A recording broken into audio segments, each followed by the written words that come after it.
do it at the, right before the talk starts.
Give people another minute or two and then we'll get started.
Okay, I think we can get started now. As people straggle in, I think everybody's muted, so we're looking good. Before we get started, I wanted to first do a land acknowledgement, and this land acknowledgement is the one that the students in the PCC seminar in fall quarter created. That was the seminar on communicating climate science. So, okay, I'll begin there. As we begin our gathering, we respectfully acknowledge that our event today is taking place on occupied Coast Salish land and that the University of Washington is on the homelands of the Duwamish people. We pay respect to Coast Salish elders past and present and extend that respect to their descendants and to all Indigenous people. To acknowledge this land is to recognize its longer history and our place in that history. It is to recognize these lands and waters and their significance for the peoples who lived and continue to live in this region, whose practices and spiritualities were and are tied to the land and the water, and whose lives continue to change and develop in relationship to the land, waters, and other inhabitants today. Okay, and we have two speakers today. I'm super excited to hear what both of them have to say. The first speaker is going to be Dan Schwartz, who is a professor of chemical engineering along with other, I think you're affiliated with other departments as well, and is the director of the Clean Energy Institute. And I'll go ahead and introduce our second speaker as well, who is Frumkin. I met Howie a number of years ago when he was the Dean of the School of Public Health. He then went on to the Wellcome Trust and now is back in Seattle, back to enriching the public health and global health community at UW, and has been thinking about climate change and health for a long time. So it's great to have these expertise in global health and climate change, in actually sort of this one of the solution bases on mitigation challenges and what the UW is actually doing in that regard. So we'll start with Dan, and I'll head it off to you. Thanks so much. Hi, everybody. Really appreciate you all being here today. I am going to find and share. And everyone, while he's doing that, you can put your questions in chat during the seminar, and I'll try to interrupt and ask those. And then afterwards, we're going to let the general audience ask some questions, and then we're going to try the breakout groups again for the students in the class who can come back and have more discussion with the speakers. Okay, take it away, Dan. All right. Well, anyway, welcome everybody. Thanks for coming today. I'm going to talk about really how we've tried to organize at the Clean Energy Institute around the grand challenges of climate and energy access, and really how we can sort of take what I would call the medical school model, which is not common for the engineerings and the sciences like chemistry and physics, where I come from, and move ideas from amazing science to the clinical research model, where we're testing out ideas that might make a difference in the world and finding those efficacious solution, and then having the partnerships that deliver those things to the world, because most of the carbon is from things that we consume, whether it's the electricity and energy in our plugs, to all the products and services from transportation, goods delivery.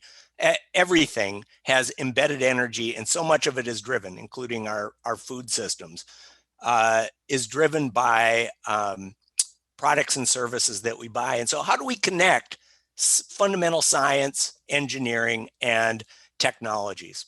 So I'll say that we're motivated by this grand challenge, of course. Every day, I know the students in the Clean Energy Institute are getting up and they're thinking about this grand challenge. Our faculty are motivated by this. And that's really what drove our push to figure out how do we shorten that gap between a great scientific discovery and the products and services that can make a difference in our carbon future.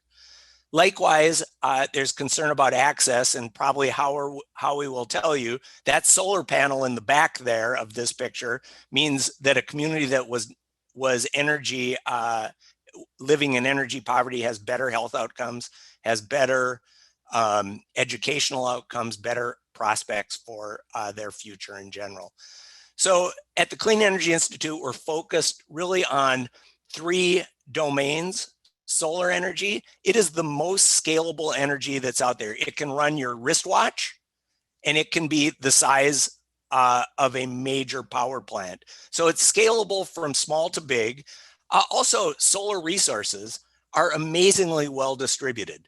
From the worst place in the United States, here, to the best place in the desert southwest of the continental US, over a year, the difference in resource is a factor of 2 only. That's not true of wind. That's not true of hydropower. That's not true of wave or tides. It's really uniformly distributed. So we look at that as an opportunity. Batteries are essential to our future transportation systems. It's essential to how the grid works with variable inputs like solar and wind, and then how the systems work together. The vehicles, the buildings, the grid, how does that all get tied together? Those are the main 3 thrusts. I'm not going to go into much depth on all 3, but I'll spend a little more time on solar. Now, who are we? We're faculty members from a variety of engineering departments and physics, chemistry. We have affiliated faculty from several colleges shown here. And since we were founded in 2013, by bibliometric metrics, which at the university, we care about how cited are our papers and things like that. We're in the top 10 by most metrics at UW in energy science and engineering. And I would say those 30 member faculty are responsible, the last time I checked, we're number 8 this year, for about 92 of the top 100 papers that were cited. So by bibliometric metrics, which don't necessarily save carbon, we are high performing, but that matters for our institution. But we ask ourselves, what is the role of a research institute at the University of Washington in really catalyzing some of the change, where we can make line of sight connections to the carbon saved from our activities? And of course, at the university, the talent pipeline. All of you here, both from the faculty to the postdocs to the students that are in this thing, you're part of that. And we try to find mission aligned activities that are complementary to what you can get in your department. So we query our students, what can we do that you're not getting in your departments in terms of your education, outreach, and professional development? And then we do those things. Scalable research, what does that mean? It means publications and I'll give you some examples of what and might mean. To get things closer to that clinical trial that might get us and closer to the companies that can deliver goods and services. And then open access facilities. These are the places where we mix people and ideas from established companies to the students that are doing fundamental research. Oops, I forgot to start my timer. Let me do that right now. Okay, so talent pipe. I'm not going to spend too much time, but we have supported about 200 CEI fellows through a combination of NSF training grants and CEI resources. And, they really are our most direct pipeline into the resource. So I show four people. Of course, we're proud of our Princeton professor, our Columbia professor, our UC San Diego professors, I could go through the list. But we're also super duper proud of being able to see the line of sight connection some of our trainees have made. Like Sarah Vorpal is a chemist, PhD chemist, Dr. Sarah Vorpal, is now a senior energy policy specialist at the Department of Commerce. She is one of the nation's leaders in establishing standards for smart water heaters. Water heaters take a lot of energy, and if we can coordinate them with variable wind and solar, we're making a difference. She's saving us energy and helping companies implement energy savings. In energy entrepreneurship, so Sarah worked in advanced solar materials for her PhD in David Ginger's lab in chemistry. So energy entrepreneurship, I'm showing 2 of my PhD students who worked on battery research and diagnostics. Matt was a 2018 graduate who's Chief Technology Officer of Hive Battery Labs. Jan Bo graduated a year later in 2019. Their company that they were at, a 5-person company, was just acquired by a large, I can't say the name, just acquired by a large electric vehicle manufacturer. And so they are line of sight connection, not just the publications, not just the software and products, but they're now making a difference through a large scaling organization that's taking knowledge directly linked to their PhDs and putting it to work in battery electric vehicles. I would note Sarah, going back, Sarah took advantage of connections we had into policy related aspects. She did a congressional fellowship after her PhD in DC and then came back here. She had worked with Bernie Sanders. Jan Bo, Sarah also did a concentration at the Evans School. Along with her PhD in chemistry, she did a policy concentration. Jan Bo did a bunch of Foster Business School activities and got the certificate in technology entrepreneurship while she was doing her PhD here, and was also a direct our NSF trainee in data science. And then Almaz is a PhD graduate who's now today doing resource planning for Tacoma Power. So we have one of the most aggressive policies for clean energy in the state of Washington. Almaz is the kind of person with her PhD in electrical engineering who's making sure Tacoma Power is staying ahead of that curve to reduce their carbon footprint and meet all of our Clean Energy Transformation Act policy goals. So that was just my very brief snippet of the talent pipeline. I want to spend a little time telling you what scalable research means to us. And I want to give you a little context for this first, because when you think of solar, you've probably all heard it's getting cheap and it's growing fast, right? Well, it is getting cheap. This is data from Lazard, which is a financial firm. And this is the levelized cost of electricity. LCOA is sort of the average cost of electricity from solar. These are the unsubsidized prices. In engineering, we like to use dollars per megawatt hour, but I convert it to the cents per kilowatt hour that we're used to. The price has dropped 89% over the last 10 years, from 35.7 cents per kilowatt hour, unsubsidized, in 2009 to 4 cents per kilowatt hour in 2019. So the prices are coming down dramatically. So that's because of scale, where the volume is growing. In fact, globally, if you look at the data on how many gigawatts are being how many gigawatts can we manufacture and how many can we install, it's growing as well. These are units of 100 gigawatts, sort of, we always talk about the terawatt challenge, 1,000 times bigger than a gigawatt. So we're pushing towards that terawatt challenge of being able to generate everywhere terawatts of power. Now, there's something important to note here, and that is that almost all of the capacity for manufacturing, so this is by year and it's the manufacturing capacity is significantly higher than what's being installed. That means there's excess capacity. And really, China has been investing like crazy in factories. They have 70% of the manufacturing capacity. And it would be very hard to get the US to invest in an environment where the price of a product is dropping dramatically and there's an excess capacity in the world for making that product. That's why with supply and demand, we have this dropping price environment. So how do we as a nation be a leader in solar energy? We want a just transition in our energy system. We don't want all the fossil fuel workers to not have employment in a variety of meaningful and future-looking industries. So this is where the context of where we think about how can the US be a leader in solar. It's not going to be by out investing China in manufacturing in traditional ways. It's got to be new ways of thinking. And so the way we work at the Clean Energy Institute is we started when in 2013, we were already a leader in the synthesis of ink materials that could do all kinds of functional things. So on the left-hand side, I've got the picture of an ink that when you coat that and you heat it up, it turns into the material for a solar panel or for an electronic device. It's a very easy to process material.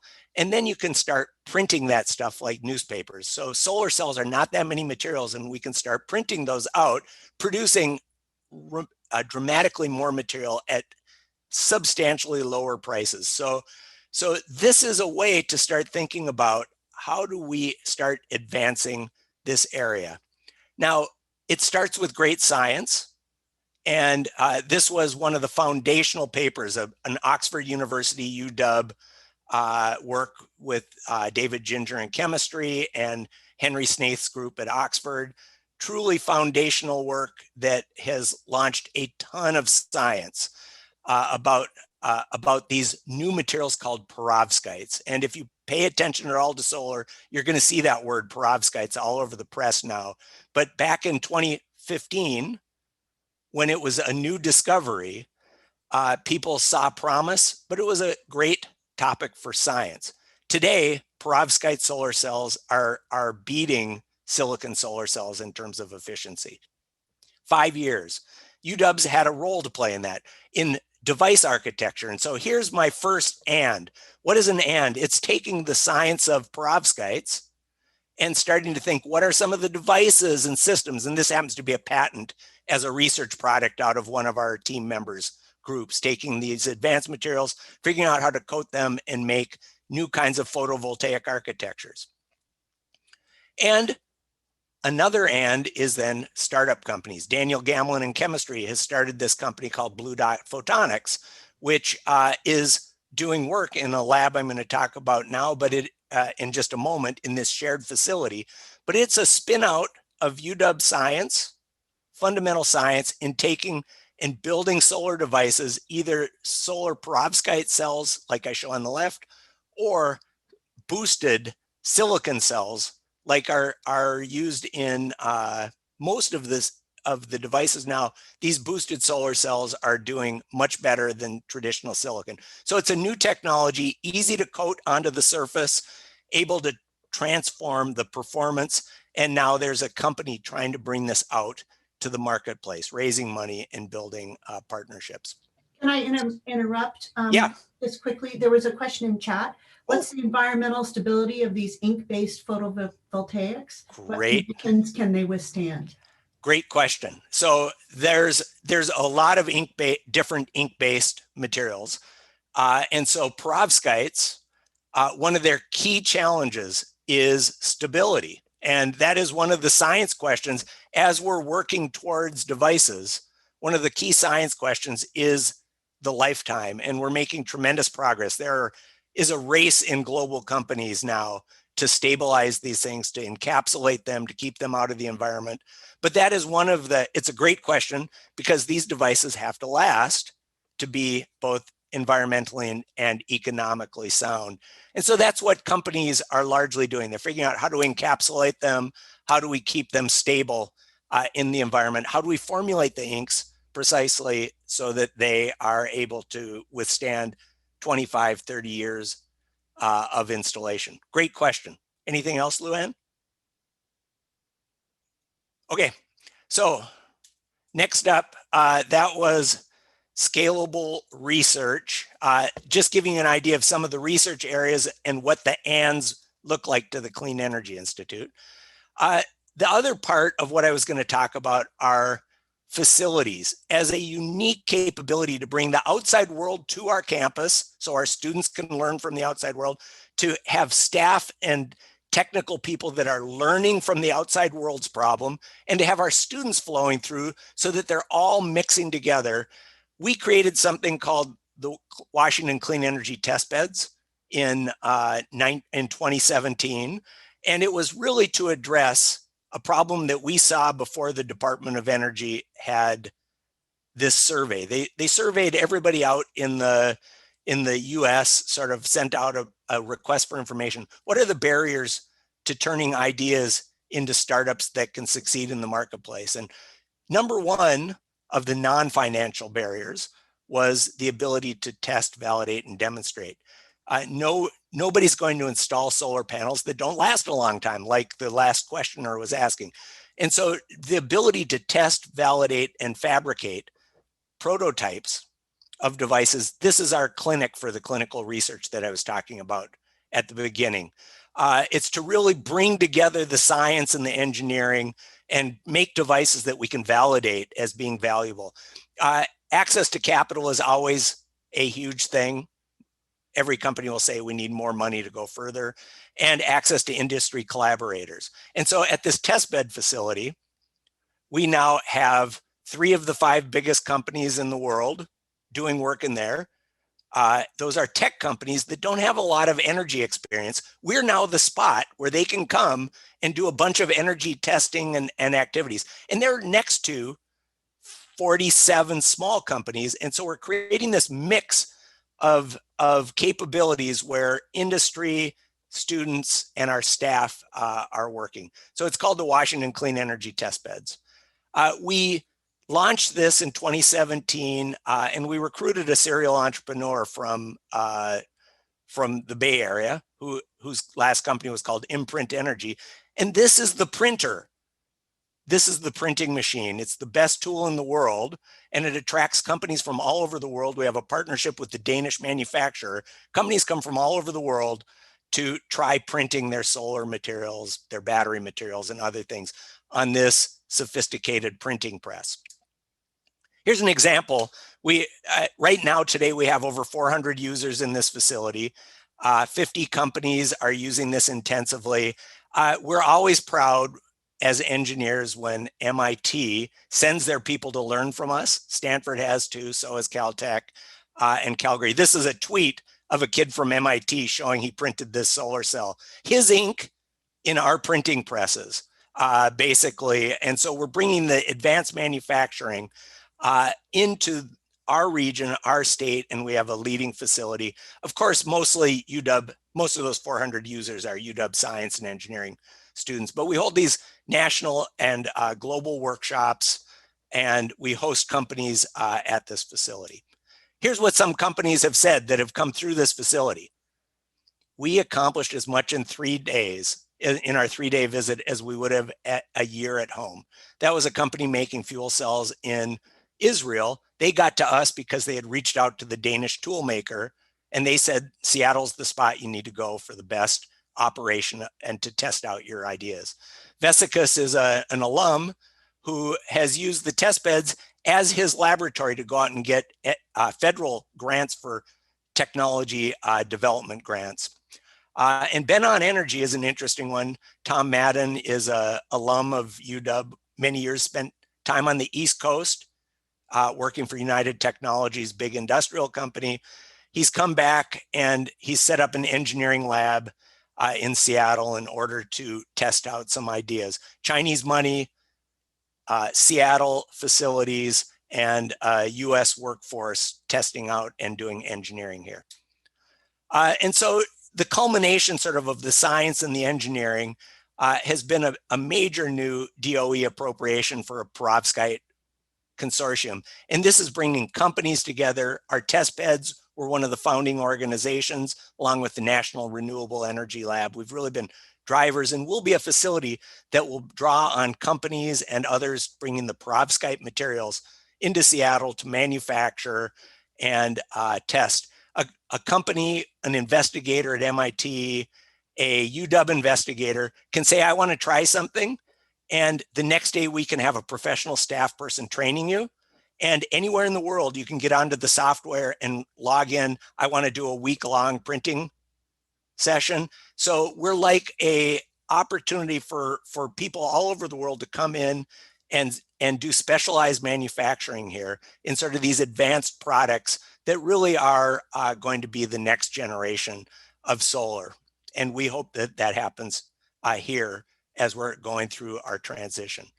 So with that, I think I've taken my 20 minutes, and things should be good. I'd be happy to take questions at whatever time is right, Luann.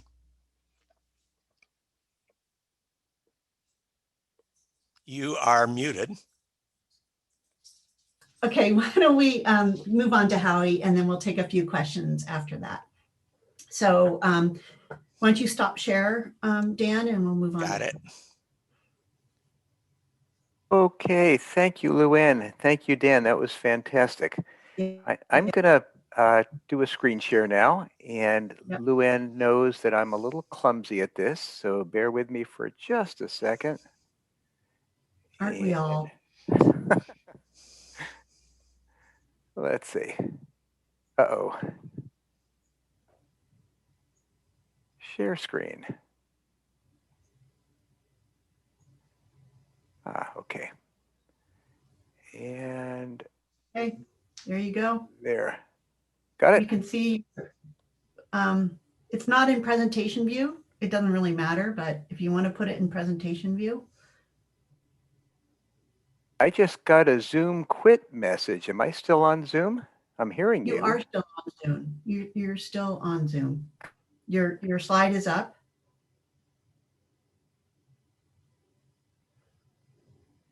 You're still here, Howie. Can you, you're muted.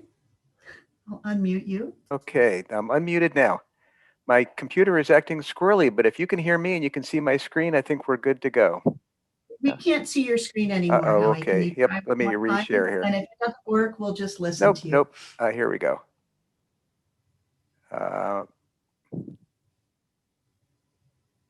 And what are you seeing now? We see your view, not the presentation view. Now we see the presentation Fantastic. view. I am so sorry about that that jumpy start. So I'm really honored to be here, and it's really an honor to follow Dan. Our talks are relatively related to each other because I'm going to talk about research also, but I'm going to move from the engineering and tech side of things to the health side of things. and I'm going to move more from a within UW perspective to a national perspective. I think the trigger for my invitation to talk today was having published in Scientific American a couple of months ago this piece, together with my friend and colleague Dick Jackson, a proposal for a new institute at the National Institutes of Health, which would be called the National Institute of Climate Change and Health. So this is a claim for a particular research strategy related to climate change. And what I want to do is use this talk for the next few minutes to pose questions like this. How do we think about research? How do we identify the research that needs to be done? How do we strategize the best way to get it done? And how do we do that on a national and even on a global scale? So let me put this in context. This is a picture of the research funding in our country. And it's a reminder that the federal piece of it, which is the blue here at the bottom, is, let's see, I'm sorry for this interruption of my own carrying on, but Luann, can you see my cursor now? Okay, good, great, thanks. So this is the federal piece here. Private industry does the bulk of the research funding in the country. And then there are some others like foundations. Here in Seattle, we think of some foundations as being particularly big donors, but you can see that in the overall research picture, they're relatively a small piece of the action. If we look within the federal research funding agencies at who does the research funding, this is the Department of Defense. This is NIH. Up here is the Department of Energy. Next is NASA. Next is the NSF, which we usually think of as a very big funder, but look how small it looks in perspective. After that comes the Department of Agriculture, and then here's everybody else, EPA, and so on. So NIH is a quite substantial piece of the national research picture, especially if you look at non-defense spending on research. And if we look at the disciplines that the federal government funds in research, you can see here that NIH biomedical research is quite big. Here is engineering, sorry, Dan, and here are all the others. You may think this is out of balance. And one of the ways to think about what the right balance is to think about what kinds of research products the country needs the most. And that's really the meta question that informs what I'm talking about with you today. Let's get into the NIH for those who don't know it. The NIH is the National Institutes, plural, of Health. It consists of 27 institutes and centers and offices, and they're shown here. The important thing for you to see is that they are designed according to relatively reductionist biomedical approaches. So some of them are disease specific. This is the National Cancer Institute, National Heart, Lung, and Blood. Some of them are organ specific. This is the National Eye Institute. Some of them are pathology specific. So here's alcohol abuse and alcoholism. Here's aging. Not that aging is a pathology, it's a process. But you can see that this is a relatively reductionist approach to biomedical research. And finally, this is a picture of NIH funding over the last couple of decades. You can see that in current dollars, it's gone pretty steadily upwards.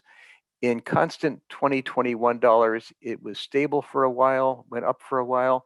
This is the administration's last request. But in general, Republican administrations ask for decreases in the NIH budget, but Congress goes ahead and appropriates increases. And part of the reason for that is that there are NIH grantees in every state in the country and many, many strong lobbies for NIH funding.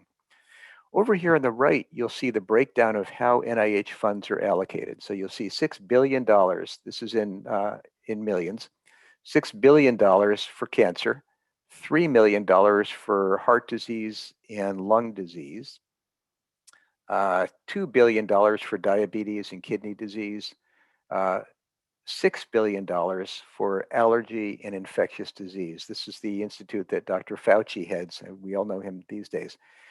So, and here's the breakdown.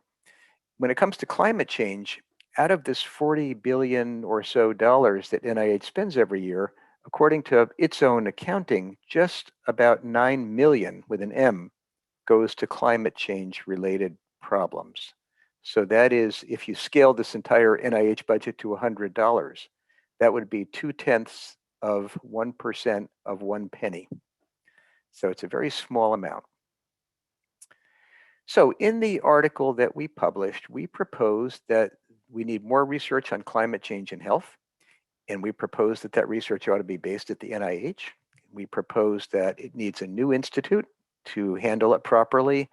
And we proposed funding at about $1 billion a year. And you'll recall from the last slide that that would make it a mid-size institute within the NIH. So that is, it turns out, a pretty audacious set of proposals. Either that's a good idea or it's a bad idea. And what I want to do for the next few minutes is invite you to think with me about whether it's a good idea or a bad idea. I want to suggest that if we deconstruct the argument we made, it deconstructs into the following claims.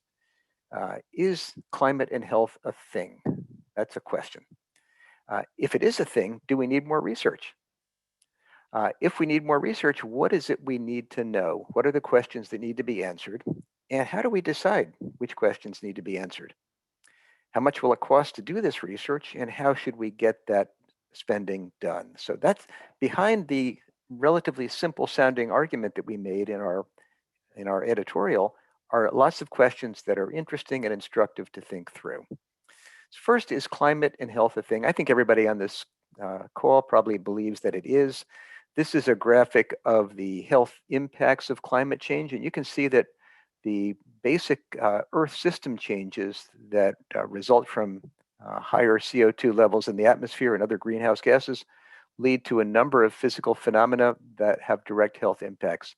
The effects of heat, of sea level rise and severe weather, of worsening air pollution, of increasing pressure on allergies because of longer growing seasons of allergenic plants, increasing circulation of chemicals in the environment, increasing risk of both vector-borne and waterborne infectious diseases, threats to the food supply because it impacts on agriculture and threats to the water supply, impacts on mental health like you're probably feeling right now from hearing what I'm saying, and finally, resource scarcity and competition, the possibility of dislocation of people and even of armed conflict. But this list is deceptively simple because in reality, if we wanted to depict the health impacts of climate change, it would look something like this. Now, don't try to imprint this on your mind, but just note that some of the impacts are relatively direct. Over here, you have injury and trauma from severe weather events.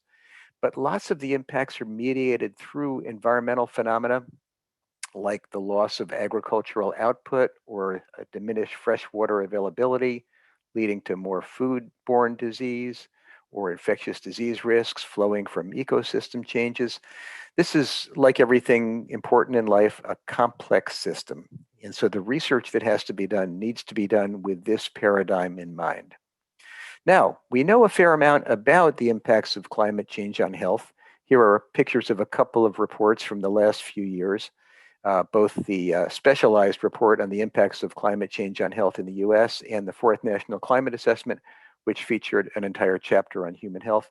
And these are just the US pictures. The IPCC obviously has its own reports. There's a fairly good body of knowledge.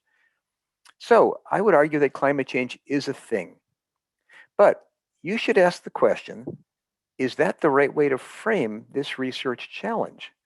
Because climate change is only one of many, many planetary changes that together make the case that we are not living on the same planet that our great-grandparents lived on.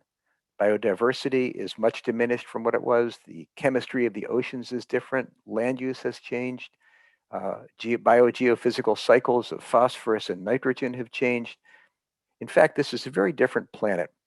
So you might argue about our claim that we need a National Institute of Climate Change and Health by saying, no, we really need an Institute of Planetary Change and Health because all of these complex biophysical changes and ecological changes have the potential to impact human health. So that's an arguable question. But if we take as a given for now that climate change and health is a thing, the question is, do we need more research? Well, if you've ever been to a scientific meeting, you have encountered the invariable benediction that follows every scientific presentation, which is we need more research. And whenever a scientist doesn't finish by saying we need more research, he or she says we need more research urgently. And when you ask that scientist, well, what should the research be about? The scientist usually says, whatever I'm interested in doing. This is a scientist who's not like Dan Schwartz. This is a scientist who's not actually anchoring strategic thinking about research priorities in what the world needs. So I would argue that when we really need more research, it is when there are unanswered questions that, if answered, would provide benefit and that are potentially answerable at a reasonable price. You could argue with that, but I want to propose that there are systematic ways of thinking about when we need more research and what kinds of research we need. In fact, if we believe that more research is needed, then immediately we have to impose those questions and say, what do we need to know and how do we decide what we need to know? Well, there have been, you won't be surprised to hear, a number of research agendas on climate and health that have been published. I won't try to summarize them all now. Some of them are relatively broad. Some of them are a little more specific. This one is about cities and climate change, what research is needed. This is about a particular geography, in this case, the Philippines. So lots of people have put good thinking into the question of what are the questions we need to investigate to understand better climate change and health. I'm going to propose the following list. First, the diagnosis. I'm going to talk like a doctor now. It's because that's what I am. There's diagnosis and there's treatment. So the diagnosis is, how does climate change threaten health? And that's a contemporary question, but it's also a future question, meaning that the research has to depend on modeling and forecasting and the methods development to enable that. And the research has to be not reductionist and linear, but quite complex, as I pointed out before. Next question, how do we protect people from these threats? This is the treatment part now. This is what's often called climate adaptation. We need methods that are effective, and we need to prove that they're effective. They need to be cost effective, for which we need evidence. We need them to be equitable in the way that they are implemented and in the impacts they have. And again, these need to take place through complex pathways to avoid unintended negative outcomes. Now let's move from adaptation to mitigation. How do we decarbonize in the healthiest ways possible? What are the co-benefits of various mitigation strategies? When I listened to Dan's wonderful presentation just now, I had some questions that probably some of you had also. But Dan talked about persistent substances, things that would last a long time. Well, when I hear about persistent artificial chemicals being manufactured and put into the environment, I think about persistent organic pollutants, and I think about the potential toxicologic impacts that they may have. When I think about the life cycle of manufacturing photovoltaic panels or batteries, I wonder about the occupational health impacts on those who do the mining and the manufacturing. I wonder about the health impacts at the end of life disposal stage. We need to think about all of those things.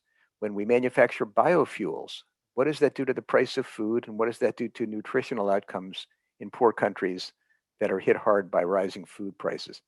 So each of our decarbonization strategies needs to be tested against the idea that we want to do it the healthiest way possible. Within the health sector, almost 20% of the US economy, something like 5 to 10% of the carbon footprint of the US economy. How do we decarbonize this health sector, this sector? This is one of the slowest sectors of the economy to decarbonize now.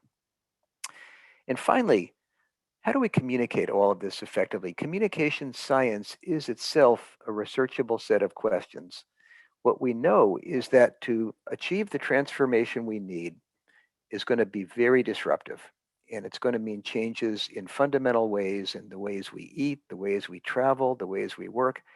And we know that a lot of people resist those changes. In fact, something like half of our country, very close to half of our country, opposes a lot of what they see as a political agenda associated with decarbonizing the economy. So somehow, all of the things that we've been talking about, both Dan and I, have to be portrayed accurately, not as matters of sacrifice and deprivation, but as matters of opportunity. How do we do that communication? How do we segment audiences the way social marketers know how to do? How do we craft messages that actually speak to people's concerns and convey this information? That's a researchable set of questions. Well, who decides what the research agenda ought to be? I just told you what I thought it ought to be, but I'm just one guy. Well, the standard method is to have an expert panel come together like you see pictured here, and they wisely opine about what the research agenda ought to be. But maybe there should be participatory methods like the town meeting shown here. Maybe it should be super participatory where people actually roll up their sleeves in charrette-like settings and decide on what climate-related questions are relevant to them, their communities, their families. And let's not forget that many of the research questions that are needed are going to be different in poor countries than in wealthy countries. And so the evolution and implementation of research agendas has to be very, very thoughtfully done, and it's going to look different in different places. Okay, once we have a research agenda, how much will it cost to do this research? Well, there's been a little bit of scholarship in recent years suggesting that we're not spending nearly enough on research on climate and health. Basically, this is a glorified and analytical approach to the figure that I gave you before, 9 million out of 40 billion, very small amount of money. And you can map the amount of spending to the numbers of questions that need to be answered, and it's pretty straightforward to show that we're not spending enough. How should you decide how to allocate money? If we go ahead and propose that that $40 billion ought to be allocated differently, we need to have a systematic way to think about it. Well, one sensible approach might be according to the burden of disease.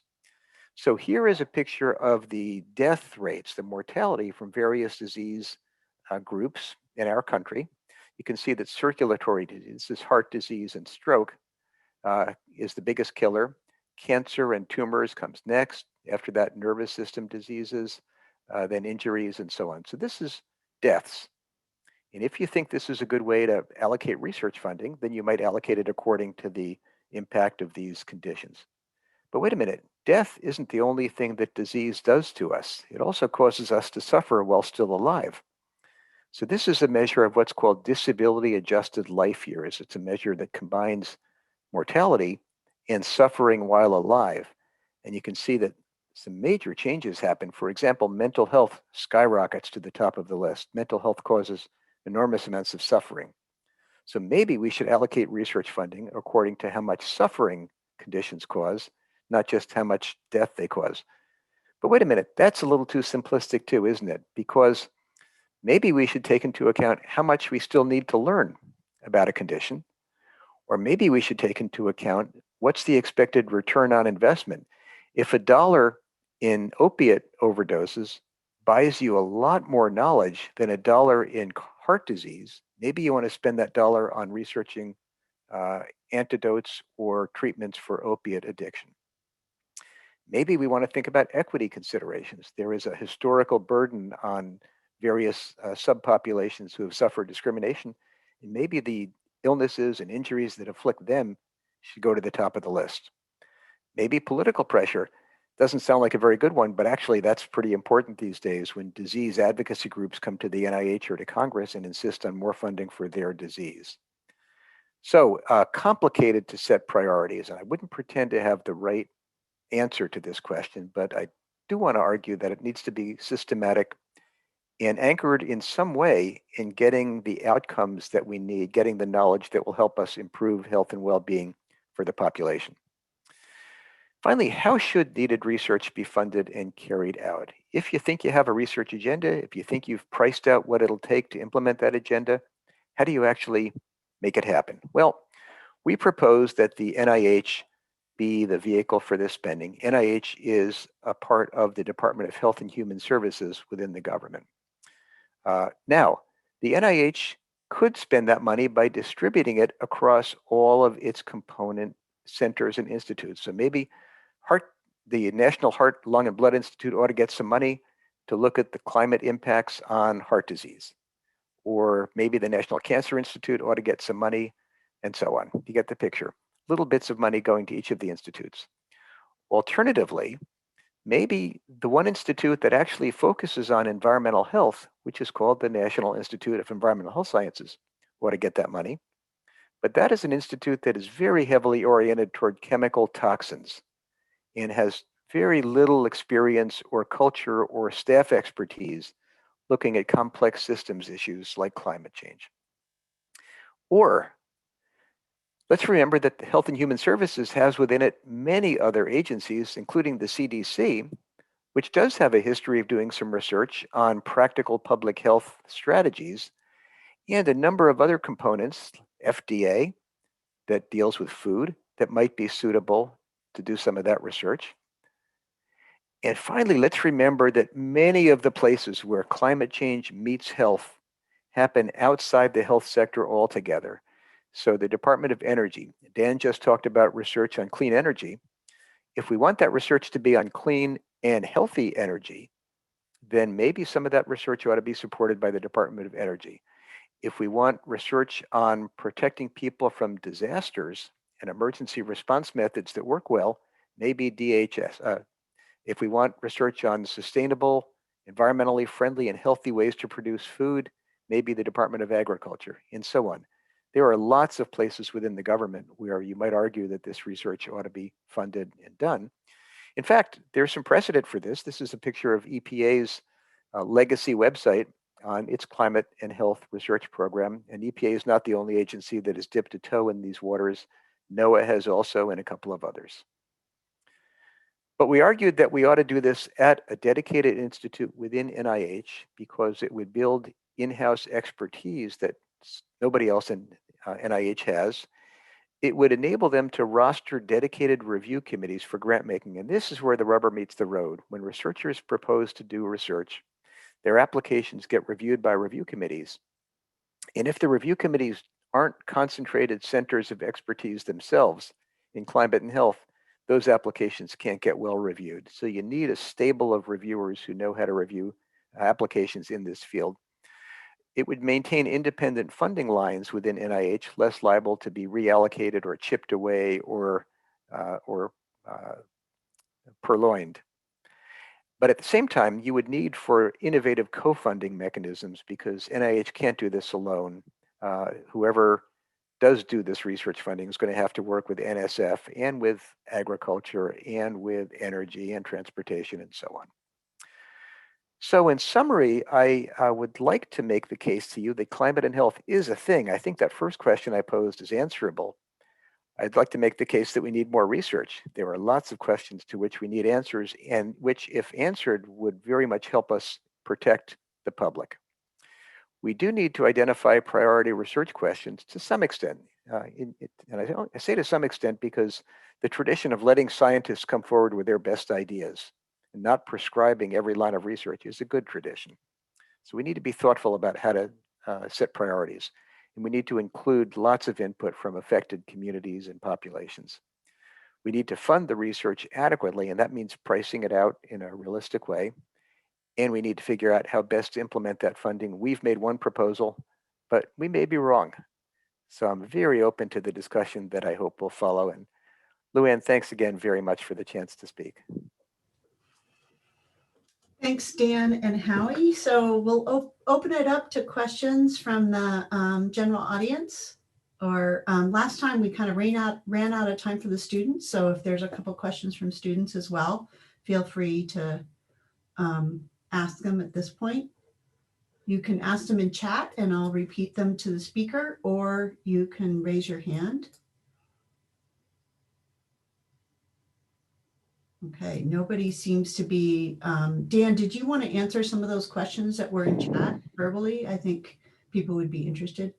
Sure, happy to, and happy to engage in dialogue if folks have questions or further questions. So I think that the first question, no matter how much solar, what do we do about storing it? Because the sun only shines at a certain time and we use energy all the time around. And so CEI does have a fair amount of battery research. That is one way to store energy. Our hydro dams are another way to store energy for other times. And so solar is not going to be the only thing. Anybody that tells you that they have an energy source that is going to be the thing is probably not telling you the full on, or they don't have the full on picture, let's put it that way. But there are also so many things we could do. Our current energy system is expecting to, when I flip my switch, whatever I do as an autonomous person, I flip my switch, I turn on my industrial process, fossil fuel spins up a generator. So there's no feedback, no information technology really between supply and demand. And so information technology is a huge opportunity to start coordinating things like those smart water heaters I was talking about with Sarah Vorpal at Commerce. You know, a water heater that doesn't, you know, we don't care if a water heater drifts a degree. And if it means that the wind turbines are down a little bit in Vantage, we'd rather have everybody not turn on their water heaters so that that power can go to some other purpose. And so information technology is a huge part, I think, of reducing our need for storage. Likewise, right now, our markets for electricity are segmented. We have interconnects. The West Coast is one. Texas, of course, has to be its own. And the mid-Atlantic. There's all these regions. And there's all kinds of policy and financial reasons why interconnecting them isn't happening. But the sun is rising on the East Coast when we're still dark here, and intercontinental grids offer tremendous, with high voltage transmission, offer tremendous opportunities to also reduce the demands. When the wind is blowing in the Midwest, we can use it out here, but that's not how our grid is set up today. So there are non-technological barriers, and there are community barriers. Nobody likes big transmission lines on their land. So that was one question. Yeah, let's ask, there's a question for Howie before we go into breakout groups. Howie, what do you think are a couple of the most important research questions in climate and health? We need to think about that next proposal, so. Well, there are dozens. Let me offer a few, and I'm going to pick a few based on what I think are potentially the biggest health impacts on the population. So one health impact is severe weather events and rising sea levels and drought and heat. I mention those as a group because it's not hard to imagine that there will be major American cities that will become unlivable within decades. That's a drastic thing to say, but it's not hard to imagine that rising sea levels will make Miami unlivable, or combination of rising sea levels and repeated hammering by hurricanes will make New Orleans unlivable, or that a combination of scarce fresh water and heat and rising sea levels will make Los Angeles unlivable. So not to sound apocalyptic, but this is planning for eventualities that may happen, and you have to do that. Now, if that happens, where will people go? Well, you know, we know that globally we have a problem of migration, but we also could have that problem domestically. Well, some of the places that will be relatively spared by climate change include the upper Midwest and where we are, the Pacific Northwest. So if large numbers of people relatively abruptly have to move to those places, are the cities that would be the receiving areas ready? Do they have surge capacity in healthcare, in employment, in housing, in transportation? And the answer is, of course, no. So what sorts of planning needs to happen against the possibility that substantial population dislocations happen in this country? How do we think about simple logistics, like we don't have a healthcare system in this country? We always use the term healthcare system, but we actually have a gloriously disorganized, chaotic non-system. So if you're on dialysis in Phoenix, or if you're getting cancer chemotherapy in New Orleans, or if you're getting addiction therapy in Miami and you have to move suddenly, what's the best way to get continuity of care? What's the best way to get food supplies, and so on? So there's a whole research agenda on health and well-being in the context of sudden displacement. I won't go on for quite as long on the others, but food is a huge issue. How do we create enough food in sustainable ways that maintains our supply of soil, that lives within our supply of water, that lives within our supply of land, that is climate resilient, and that feeds people nutritiously at a price everybody can afford? That's a huge research agenda. So, and then how do we do adaptation? Do we do heat wave preparedness plans? And do they work? What do they look like? How do we handle mental health issues? More and more we're recognizing climate anxiety is very widespread. What's the best way to talk about climate and deal with the anxiety that provokes, and lead people down pathways of constructive engagement rather than despair. So there are just a few of the sets of research questions. It's a full seminar to talk about all of them. Yeah, so I think what we're going to do now is excuse the general audience. So if you're not registered for one of the classes, why don't you guys log off, and then we're going to put the students into short breakout rooms to come up with some additional questions. Last time, I think I did a little bit too long. I think I'm going to do about 6 or 7 minutes, quick introductions, and then I'm putting a text in the chat to everyone for slides that you can use to organize your discussion.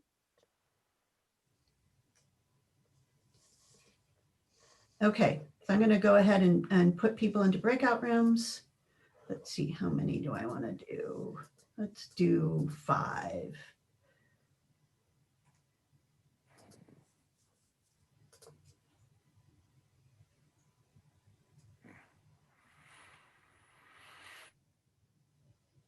If you guys are put into breakout rooms, you can leave. Oops.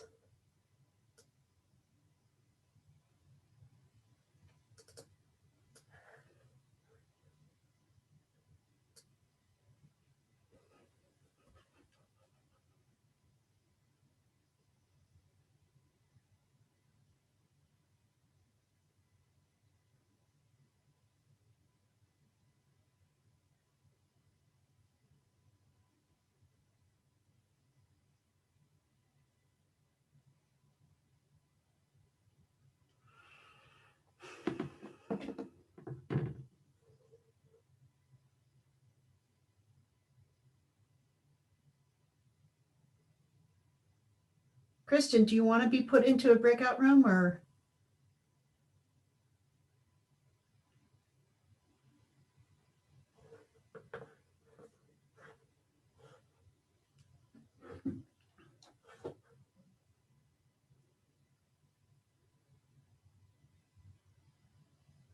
I think I'm going to move you to the breakout room, Kristen.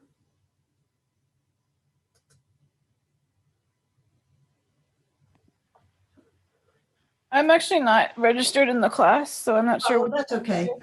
Yeah, I'm just trying to create community for the people who are registered in the class. Okay, is there any more presentation after that? No, it's just going to be some more Q&A with the speakers. Okay, can I just stay on but not go in the breakout and then hear the Q&A at the end, or do you want me to leave now? Either way, it's kind of a work in progress, trying to figure out how to connect people and Yes, it's challenging. You're doing well. We're trying. Actually, I have a question. Are you planning by any chance to post the recordings, like maybe on a YouTube page? They are on the, oops, you know what? I'm going to turn off the recording right now.